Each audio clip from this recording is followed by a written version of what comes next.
యోహాను వ్రాసిన మూడవ పత్రిక 1వ అధ్యాయము 8వ వచనము నుండి 14వ వచనము వరకు. మనము సత్యమునకు సహాయకులమవునట్టు అట్టి వారికి ఉపకారము చేయబద్ధులమై ఉన్నాము. నేను సంఘమునకు ఒక సంగతి వ్రాసితిని. అయితే వారిలో ప్రధానత్వము కోరుచున్న దియోత్రెఫే మమ్మను అంగీకరించట్లేదు. వాడు మమ్మను గూర్చి చెడ్డ మాటలు వదరుచు అది చాలనట్టుగా సహోదరులను తానే చేర్చుకొనక వారిని చేర్చుకున్న మనసు గల వారిని కూడా ఆటంకపరచుచు సంఘములో నుండి వారిని వెలివేయుచున్నాడు.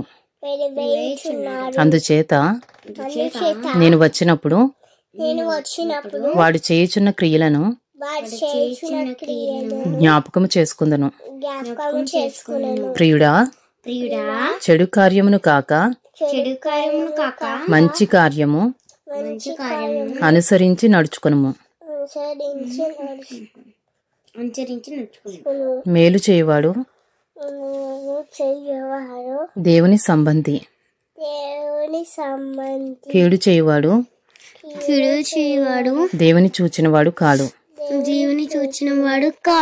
దేమేత్రియు అందరి వలనను సత్యము వలనను మంచి సాక్ష్యము పొందినవాడు. మేము కూడా అతనికి సాక్ష్యం ఇచ్చుచున్నాము. మా సాక్ష్యము సత్యమైనదని నీవెరుగుదువు.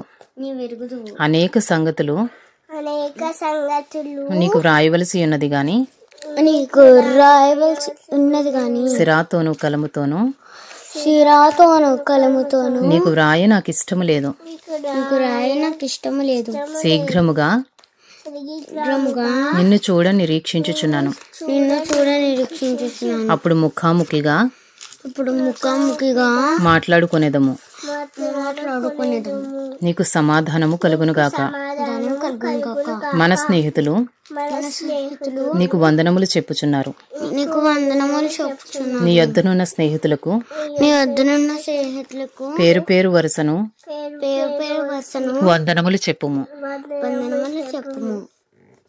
ఇంతటితో యోహాను రాసిన 3వ జాన్ కంప్లీటెడ్. 3వ పత్రిక పూర్తి చేయబడినది.